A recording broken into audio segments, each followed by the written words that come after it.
আজ আমরা দেখব ইসলামের ইতিহাসের এক অলৌকিক ও হৃদয়স্পর্শী ঘটনা, জমজম কূপ কিভাবে সৃষ্টি হল।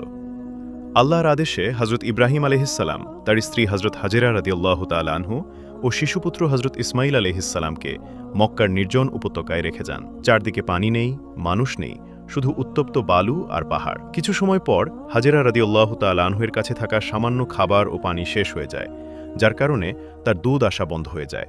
শিশু ইসমাইল আলহিসাল্লাম পিপাসায় জোরে জোরে কাঁদতে থাকেন। একজন মায়ের হৃদয় ভেঙে যায়, কিন্তু তিনি আল্লাহর উপর ভরসা হারাননি। তিনি পানির খোঁজে দৌড়াতে শুরু করেন। তিনি দিক বিদিক ছুটতে থাকেন সামান্য কিছু পানির আশায়। একবার সাফা পাহাড়ে, আবার মারোয়া পাহাড়ে ওঠেন। এভাবে তিনি 7 বার দৌড়ান। এই ঘটনাই আজ সাই নামে হজ ও ওমরার গুরুত্বপূর্ণ অংশ।